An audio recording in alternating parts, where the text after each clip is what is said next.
Hello, everyone, and good morning. Welcome to our live feed update for July 29th. I'm your host, Taran Armstrong, and I'm here today to update you on everything that happened yesterday on the Big Brother 26 live feeds. It was day 13 in the house, and I put this in the tweet, but I'm not sure if we were watching Big Brother or Love Island. But either way, we're here to give you the update, and with me to talk about it all is Scally. How you doing, Scally? Oh, I feel like we brought me in on the perfect day yet again. Last time was all the mess.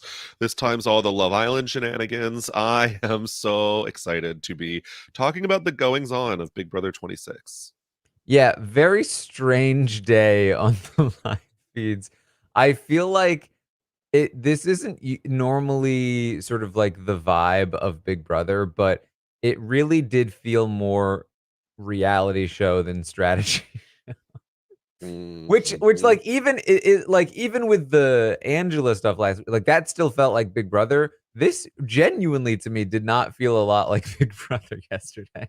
Yeah, it's been very weird. I don't know if it's like because the house has settled in between one or two targets and they can't necessarily know which one of them is going to be on the block to evict at this point. It does not. And so everyone is like occupying their time with other things, whether that be cornhole or talking about boys. That's most of what's going on at this point. Yeah, it's I think so there's a bit of a problem that's happening, which is that with the 3 nominees right now at least, I like the concept of AI Arena. I think that there's a lot of promise to it. But one current side effect of it, and it could be just an issue with casting, it could be related to the structure, but like there's just too many volunteers for the block. Like, there's just too Mhm. many people that are like, you need 3 people, so I'll toss my hat in the ring. Kenny volunteering initially, Angela basically being okay with it initially, and now Tucker very much volunteering for the block and kind of just like taking over what would have been, I think, some interesting decision making that Chelsea would have had to do, and campaigning and kind of like nullifying it for these few days. Yeah, I mean, Angela's almost the most surprising because last week she was yelling at Kenny for doing the same thing she's essentially doing this week and mostly giving up. But then you have Tucker, who last week was like lying about volunteering for the block and now is actually doing what he was joking about last week.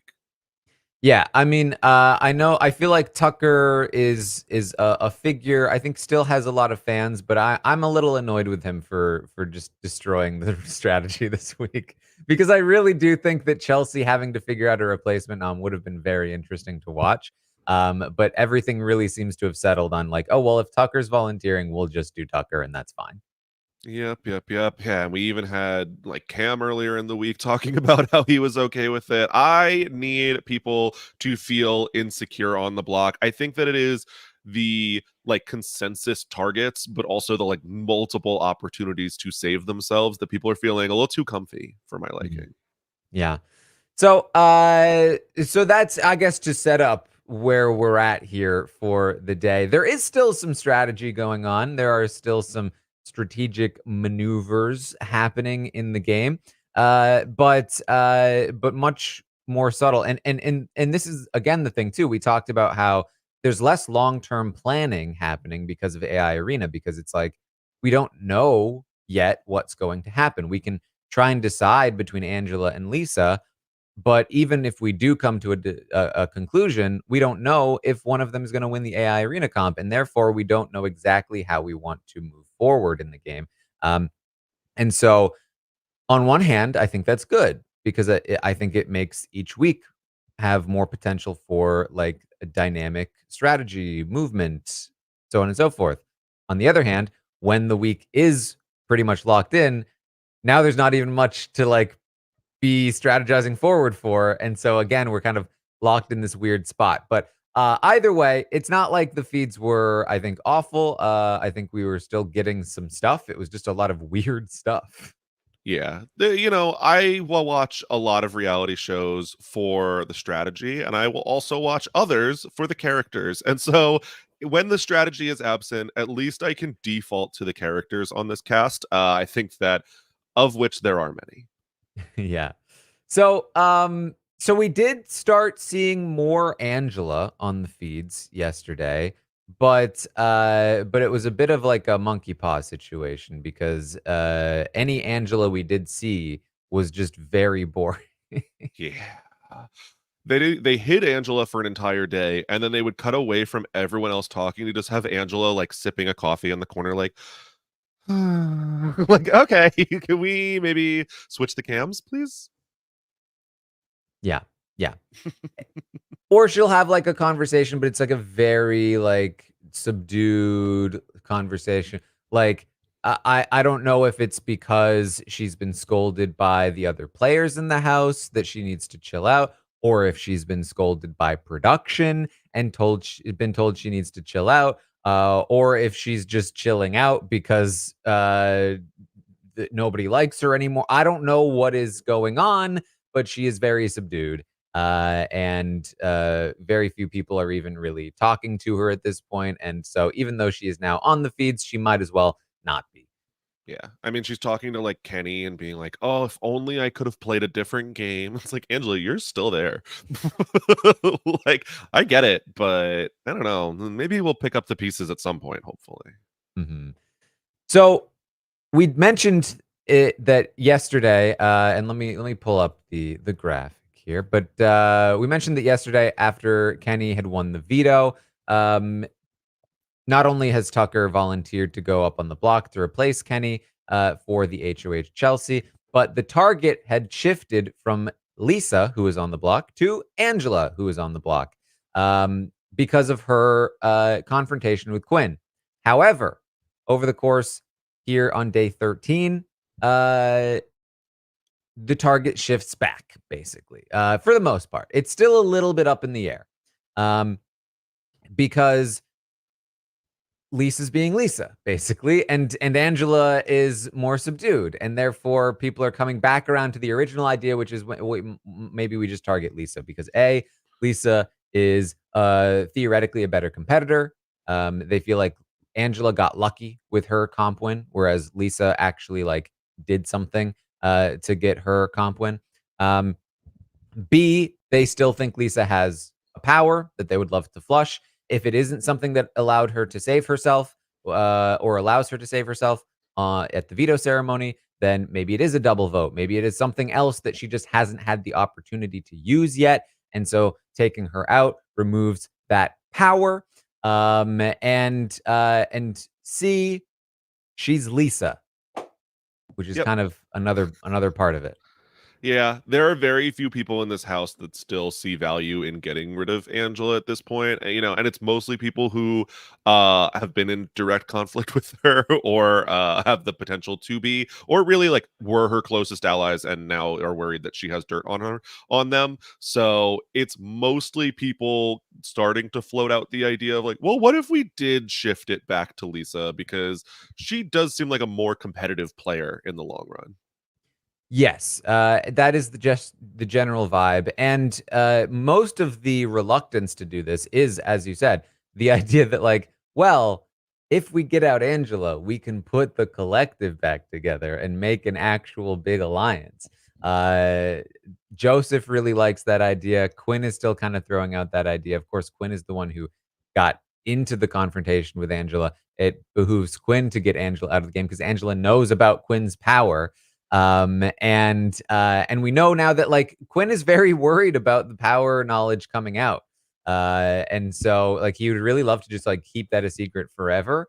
And so it's obviously in his interests in that sense to just kind of bury Angela. Yeah, what? Oh, wow, if only we could make a way in which this was secret all along. Yeah, I think that getting Angela out obviously huge for Quinn in that you don't have to worry about her flipping like at a moment's notice and just exposing everything she knows in the game, which mostly will hurt you, whether that be your power, your final two, or many of the alliances that Angela and Quinn have overlapping. Yeah, for Quinn, makes a lot of sense for Angela to go here. Mm-hmm.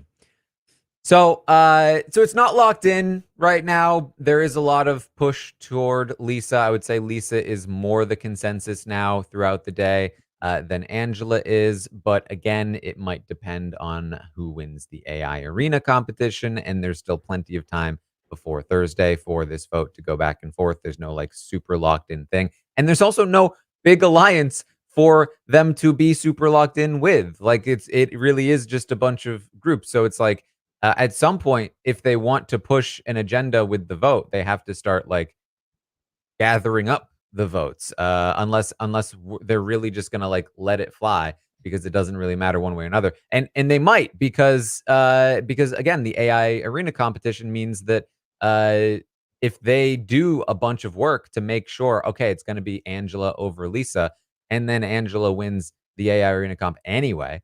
It's like, well, now I just wasted all of that work and social capital on this thing that didn't even happen. So Yep. who knows? Yep. Yeah, no, it's just you can't make these big moves when they could just come back to bite you. And that is like always the risk of putting your neck out there when you are trying to save someone on the block. But when the person that you are trying to flip the vote on may not even end up being on the block 15 minutes before the vote, 10 seconds maybe even, there like there is such a risk and really like almost no point to be going out way out of your way in like marginal spots. Yeah. So Lisa is part of Lisa's sort of downfall throughout the. It's really like so far the story of the season is like how long can Lisa go before she makes herself a target again? And how long can Tucker go before he is mad at Lisa about something? And that was really the story of the day, especially because they had a couple of conversations, a couple of long conversations together. And boy, were they strange. Oh, yes. Yeah, I like Tucker even going to groups and being like, I'm gonna go to Lisa and I'm gonna fish to find out if she has a power. Like, I'm gonna go talk to her. Like, everyone knows that these conversations are even going on because Tucker is like making a show of it. Like, wouldn't it be funny if I talked to Lisa of all people? Well, this is what he did to MJ. He was like, he was like, listen, I know you have a power, and then she admitted it to him. So I think he's hoping that he can do the same thing to Lisa, but of course, Lisa doesn't have a power. Yeah, it's watching Lisa talk about how like look, we are operating in two different realities. I can't convince you of this, so I'm trying to process how we can move forward in this game because it seems very difficult for me to come up with any logic and reason when I know that you are operating under false pretenses. Yeah, he's just like, listen, I can read people really well. Okay.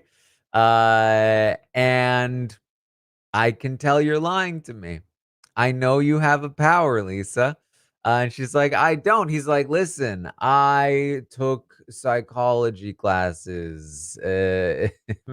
She's like, I took sociology classes. He's like, I got certified by the FBI Nation class of reading people. She's like, well, I did. And they're like competing over like who has the best credentials for reading people. And he thinks that he has the better one. They're really the same person if you think about it. But he also does not believe that she's a chef. This is my favorite running storyline. Like the fake job, but you're lying about being a chef so that you get to cook. I really want to know what they think that she is in actuality. Like, what do you think she's using chef as a cover for? I mean, Scally, to be fair, I'm also wondering what she is in actuality because I also have doubts. Yeah, you know, And people in the house, they've been talking about, should we hide her like glitter? Should we try to keep Lisa out of the kitchen as much as possible? That's why she's a have not this week. Is just so she can't like force her cooking on everyone. But oh Lisa, that is so like when she's saying that Angela is bad for her brand, like I think going on Big Brother live feeds might have been bad for her brand.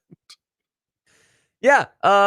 And so listen, it's a long conversation. It's a weird one. But during the conversation, she's at one point throwing out, "Hey, what if T-Core has the power?" And of course, T-Core hears this and is like, "Well, I really need to get rid of Lisa now." And so like that is, I think, one of the big things leading toward a Lisa eviction right now is that she said this, that T-Core heard it, and T-Core and Chemo are kind of like the most powerful players in the game right now. If they Uh want Lisa out, I think Lisa will leave. Look, last week that was just in my brain. And now it's real. And maybe I should manifest more things because this worked out very well for me personally. I mean, saying it to Tucker, who is relatively close with T-Core, maybe not the best idea. But yeah, I'm very happy with how the house is shaping up at this moment. Yeah, it's so strange that it happened this way. It's in part because Quinn has decided to work with them, which opened them up to a lot of information, and access to, like, relationships. But at the same time, Quinn is dropping the ball in other areas, which really then just gives them the best spot. And so while Quinn is kind of being looked at or like has a little bit of scrutiny there and has a lot of discs spinning that could eventually falter, it leaves them in the same spot basically, but like protected by Quinn and all of his doings, but without the exposure that he has. Meanwhile, they're using that position to actively develop as many relationships as possible. They're talking to people like Tucker, Rubina, obviously Quinn. They even talk to Lisa here and there when they feel like it.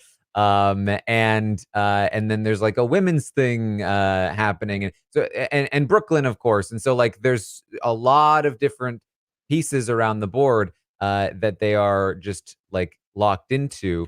And I mentioned this yesterday. It's kind of feeling like it's Chemo and T-Core versus maybe like Brooklyn and Rubina if you're really trying to find like another pairing that has a similar amount of ability to maneuver. But the thing is that Brooklyn, while being in a very good spot, is not as active, is not as like trying to take in pieces quite as much. And so it's leaving them free to kind of like pull in as many people as they want, including perhaps Rubina to some degree.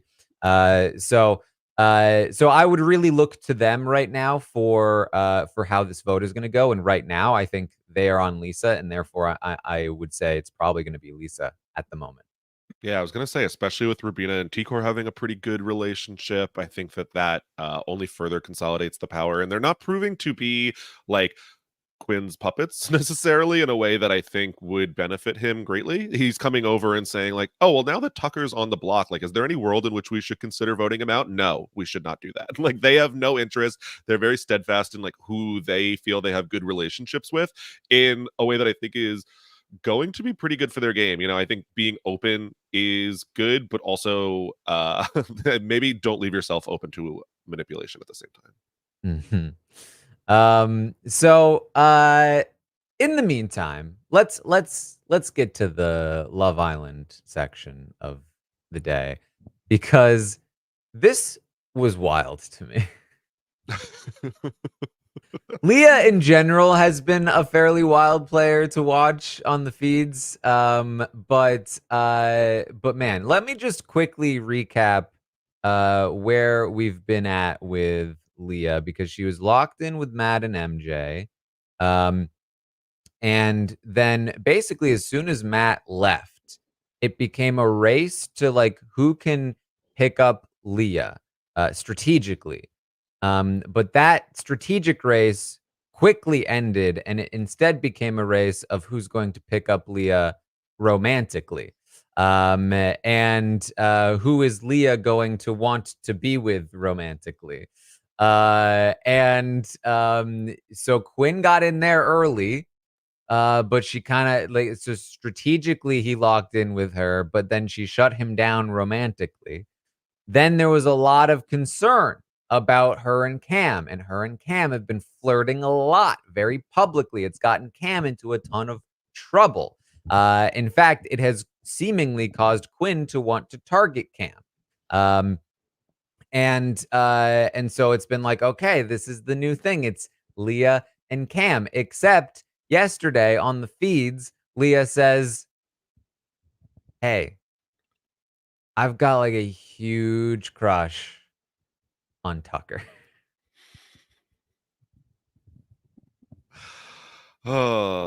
Leah, and like, yeah, and so does BB Twitter. Like, there, people are all about Tucker, and it is kind of coming out of not nowhere with Leah, but definitely surprising. I mean, even when Chelsea says to Brooklyn, like, who would you think of like Leah in a showmance with? And it's immediately like, oh, Cam. Like, there's mutual interest there. Like, Tucker, give up on that. There's nothing there.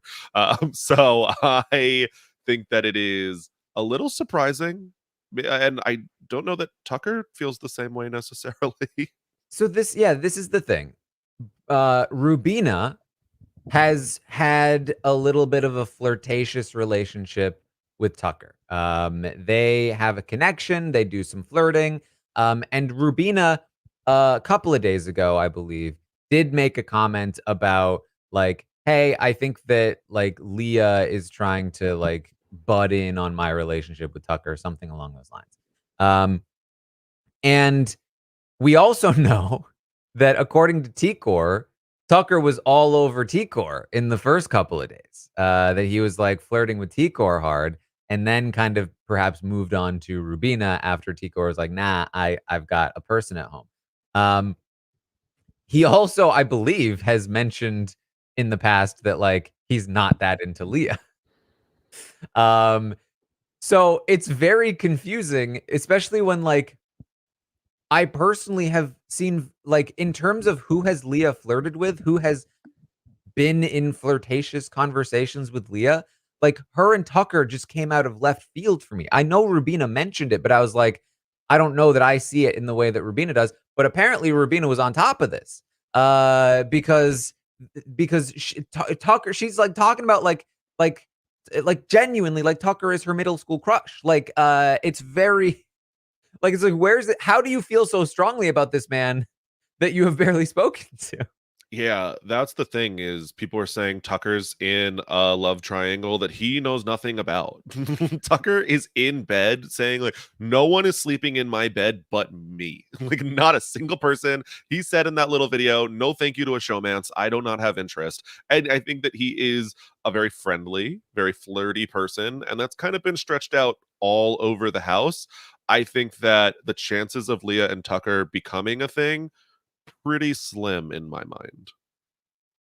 So I will say my initial reaction to Leah starting to talk about this was like, this is fake. Like, this is not, she's saying this to get the Cam Leah stuff off of her back. Like, that's the vibe I was getting. Because otherwise, why are you even saying it?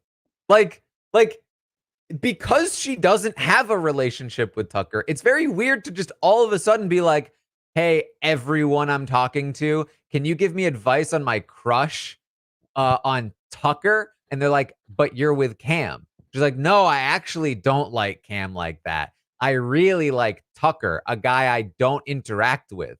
Like, it screams fake to me. And yet I have no idea. Yeah. I mean, I do get talking to someone and liking them less and just romanticizing the person you know nothing about. Certainly.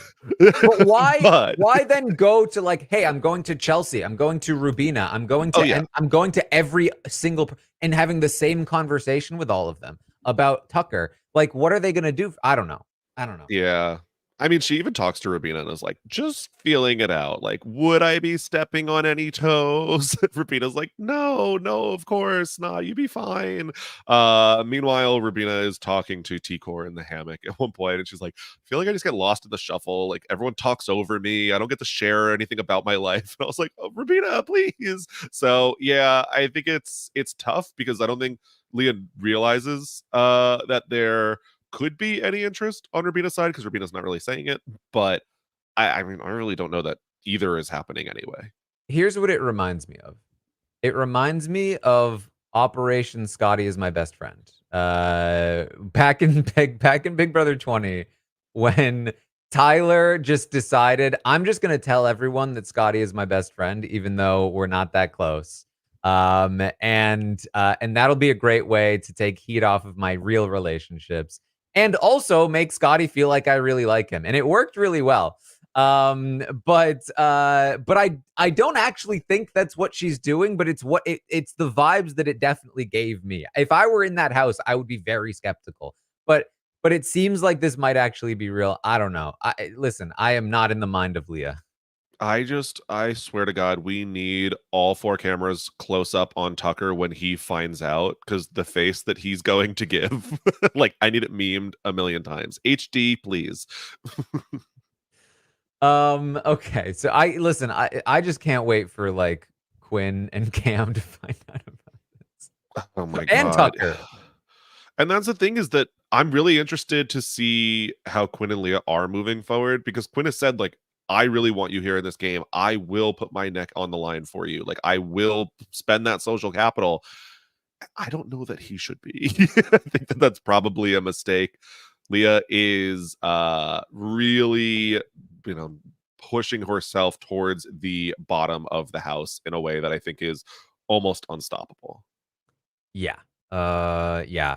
So what was really funny about this was that Leah has a conversation with Chelsea about it, and she's like, "Yeah, obviously, like I'm flirting with Cam, but I'm really like into Tucker." And Chelsea's like, "Are you? Yeah, Tucker's a great option for you. Cam, eh." But then she talks to Rubina, and she's like, "Yeah, so I kind of have a crush on Tucker. Like, how do you feel about like, but aren't you with Cam?" Oh, Cam is such a great guy, though. I feel like you and Cam. Tucker? Eh. Yeah, this whole house is pushing her towards Cam. They're even like, go towards the person who you could see yourself with on the outside. And she's like, well, I see that being Tucker. And they're like, no, like, stop it. Go to Cam. Well, and that's the thing, too. It's like, I do genuinely think it benefits everyone in the house if she gravitates towards Cam, because then they can target Cam and her. Yep. That's a much nice, cleaner thing. And even where you're saying, like, Chelsea giving the heads up to Cam, like, people are very anti-showmance in this house. Like, I don't know that you want to be doing this, but then going to Leah and being like, yeah, it's Cam. It's definitely Cam. So there's a lot of this this kind of talk which boy is Leah gonna go for, and there's just like there is very much like a like girls night vibe going on in the house. I believe it was the night before they did like a little pillow fight in the have not room. And they're like up in the HOH room, and it's like MJ, Leah, and Chelsea spending a lot more time together. Brooklyn gets in on it, and again, there's more of this kind of like women working. Look, every night is girls' night forever and ever. Sign me up. I am ready. I think that these women are now talking and like starting to feel each other out. Could this be a thing? I don't think anyone has really pushed like the line because I think there is some level of distrust there, but seeds are being planted at the least. Yes, but the thing is about it that it is such a like as the chat is pointing out, like middle school sleepover vibe, that it is actually turning some people off. Rubina is like, I'm not really digging the vibe. Like, I don't those vibes have been curated poorly for me. I feel like very left out. Like there's not a lot of room for me to give my thoughts and my opinions and speak. Like it's these young kind of like energy of like just talking and not letting Rubina really have any say or get a word in. And she's expressing this to Tikor, that she feels this way to Tikor, and Tikor's like, "Well, I get it." Yeah. It Uh, is yeah. talked about specifically how Mackenzie and Leah have this like very young energy that she does not vibe with. She doesn't fit in with. And Tikor, even only being 23, younger than Leah, I believe, is feeling the same way. It's just like, like you said, very middle school, very young, and off-putting in terms of this girls thing forming, unfortunately. I believe somebody was making it. There was some joke going around the house about like Tikor secretly being much older than she said she was. Uh, because she doesn't seem like she's as young as Leah and MJ. Um, but yeah, I mean they very much are. They very much have that energy.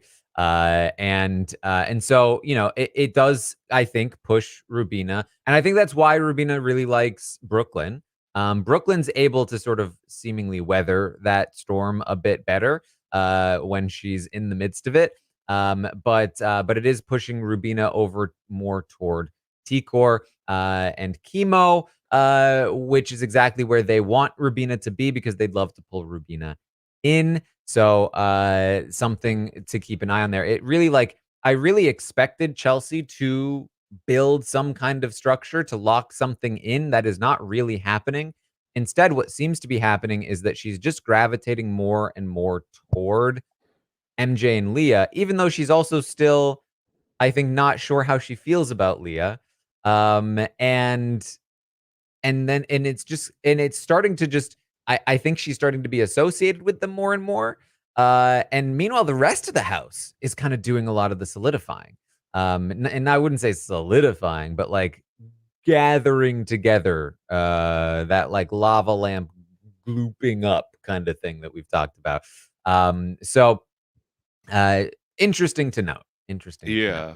It's especially interesting because I don't know if Chelsea wants to do this. Like, it feels like Mackenzie and Leah are just kind of hanging out with her a lot. And so it's happening. I don't know how consciously. The rest of the house is definitely noticing it and is talking about it for sure. Of aren't those three getting pretty close up there all the time? But when you see Chelsea in strategic conversations, it's usually with someone like Joseph, who are apparently much closer than seem to be, at least on Joseph's end. He seems to trust Chelsea a whole lot when they're having conversations about how they connected early on and they feel really good about each other. But I think that she is more publicly definitely being associated with the MJs and Leahs of the world. Mhm. Yeah. And in the meantime, she's definitely kind of leaving some things open. So one of the funnier things that happened yesterday strategically, for me at least, was that as we all know, one of the hidden rivalries of Big Brother 26 so far has been the one-sided rivalry of Quinn against Cedric.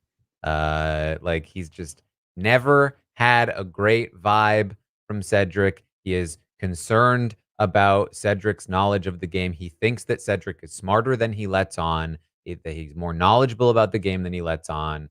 And he was not comfortable with like when Cam asked him, he was like, "I don't really know about Cedric." He got into the Pentagon, but he wasn't sure about Cedric. I think he was thinking about using his power to target Cedric. Um, but then Cam became more of a problem because of the Leah thing. And in the meantime, Cedric has always felt great about Quinn. And so Cedric comes to Quinn and he's like, "Listen, how are we doing this thing? Like, how should we be operating? Because I kind of feel like we could do like a hitman kind of thing." And Quinn's like, "Yeah."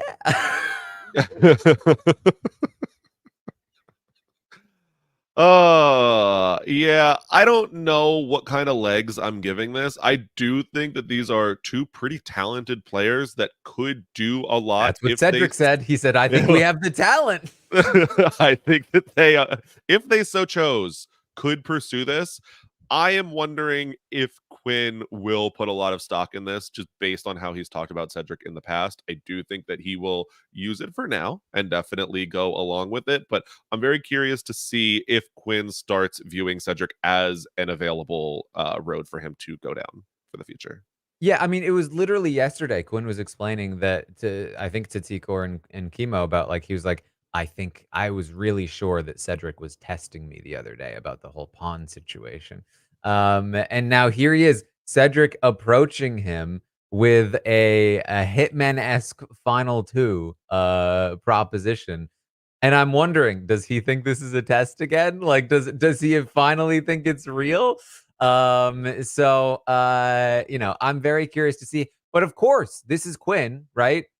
He starts spilling some stuff. He's like, I do think that we could work together. You're kind of closer to Cam and Chelsea. I'm closer to Brooklyn. It's like, okay, that alone, you're kind of exposing the dynamic of the Yeah. Pentagon. And then he said, it's like, and then I've got people like, I feel like if somebody like Chemo won, I've got a great relationship with Chemo. I'm like, what are you like? Why?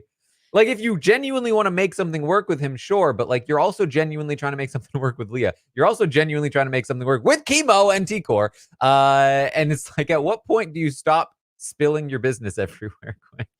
Yeah. I don't really know why Quinn is building a Jenga stack with one tile on the bottom and everything is swaying back and forth quite a bit. But the House of Cards does not look the most stable necessarily. I think that it is very impressive. I am looking at this House of Cards like, wow, I could never build this myself. But at the same time, one little wind could come along and blow this thing down at some point. Yeah, and here's the thing too. Like, I can be sort of critical of Quinn in terms of how much information he's giving to people. But at the same time, I do also have to make sure that we're giving Quinn his flowers in terms of like everyone wants to work with this guy. Like, I brought up Tyler before. Maybe it is something to do with the hair. I'm not sure. But like, everyone is approaching Quinn with final two deals, with Alliance. Like, every single somehow, everyone wants to work with him always, constantly. At some point, it has to end. But right now, it's kind of ridiculous. It's part of the reason why he's in this spot. I think if we're trying to like pinpoint the formula, he has a really great combination of real really good social ability and social skills and likability combined with active gameplay style. Like he is actively talking game using his social ability to strategically connect with people instead of just being a likable guy. That he has just the right amount of combination there that has really drawn a lot of people in. And so they all want to work with him. And the question, like, so obviously, like, that's very good for him. The question is, like, can he handle all of it? And we've certainly seen some slips here and there. So it'll be very interesting to see how long he's able to maintain this position. But it's pretty extraordinary that he has so many people coming to him like this. Yeah, and I think if you like go back to past seasons of the best players of the seasons, you'll find me often being like, "I'm impressed, but when is this gonna fall?" And then 10 weeks Exactly. later, I'm here. Huh, they did it. How'd you know? Well, it wasn't that amazing. So definitely the potential for Quinn is there. I have been, like I said, some of the most impressive stuff in the house definitely being done by Quinn.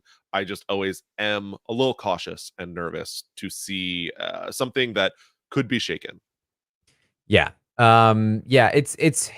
I will say like there are usually, or not usually, there are sometimes some players in positions like this where it's like, you know, can they maintain this? But I would say right now for Quinn, it's more like how much of this is not only sustainable, but also like his intentional doing. Like I think we can say a decent amount of it is, but like I guess okay, the difference is that like Quinn, I think, is intentionally gathering as many allies as possible, but he has not created a solid structure yet. And so that's sort of like the thing that is like, okay, well, now that you've created a solid structure, you can use all of this. Right now Quinn seems to want Angela gone. And even though he has like the most amount of theoretical influence in the house, can he actually use any of it right now because he doesn't have the structure put in place to spread his influence out, if that makes sense. And so that's, I think, the key to converting all of these relationships and little alliances into actual gameplay power.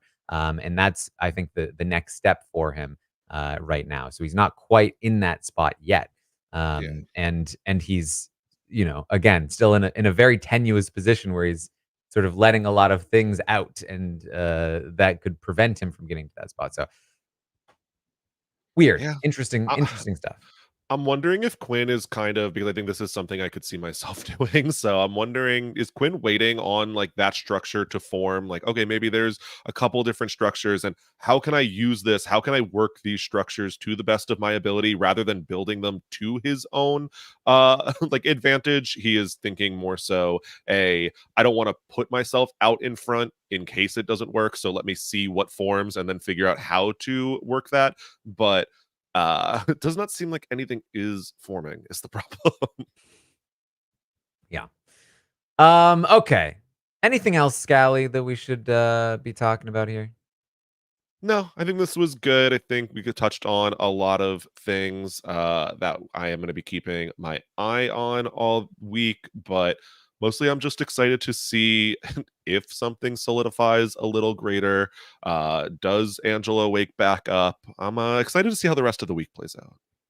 Yeah. It's again just one of these another week where things are just very fluid, very just kind of shifting around, and we're waiting for something to lock in for sure. I Somebody's asking in the chat, is Tucker going up for sure? That for now seems to be the case, that Tucker will be going up, but that nobody currently plans to vote Tucker out. There was even less conversation yesterday than the day before about like, well, should we flip it on Tucker? If anything, again, I would say the people most likely to make this decision, whether they push it or not, are Chemo and T-Core. And they are really wanting to work with Tucker as of yesterday. Which is sort of like, given the prior conversation where they were talking about like, should we take Tucker out because they don't want Tucker and Cam to lock in or anything. That could change again, but we'll see. There's plenty of time. There's lots of things that could happen, and things are very fluid. So don't be too sure about anything at this point. Yeah. Yeah, I definitely think that chances are very low, but I mean, we've seen crazier happen. All right. Even in the first week. Well, that's what we have for you then today. I will be back tomorrow morning at 11 a.m. Eastern to update you on everything that happens today on the Big Brother 26 live feeds. Tomorrow night, we'll have the next roundtable, which will be very fun. And then Wednesday, we'll have a veto episode, all kinds of stuff going on there. I'm sure we will see a very edited version of Angela and Quinn, if we see it at all. And then we'll continue on here with the Big Brother coverage. Of course, if you want a little Kellis plushie, there's a plushie of my cat. It's got look at his little toes. There's only 2 days left to order, and then they're gone forever. Gone forever. So the link is on my Twitter. You can find me on Twitch, hanging out, playing games, watching episodes live when they air. So tune in for that. We've got the Getaway coverage, very fun show, The Getaway on Nebula, if you want to check it out. We've got a couple episodes left of that. We're talking House of the Dragon on our scripted portion of our podcasts, and we've got the Tastemakers where we talk about scripted shows. Scally, what do you got going? Ooh, anything I am doing, you can find over on Twitter at Brian_Scally and on Twitch at twitch.tv/bscally. I am getting ready for the challenge season 40, biggest season of all time of the challenge, over on the Free Agents podcast with Matt Ligori. So people should go check that out. Yes, and you can see there on the graphic, one Kevin Jacobs wrote a little piece about why Tucker needs Lisa in the game over at realitytvnewsletters.com. So check that out as well. Thank you all so much for joining us here today, and I will see all of you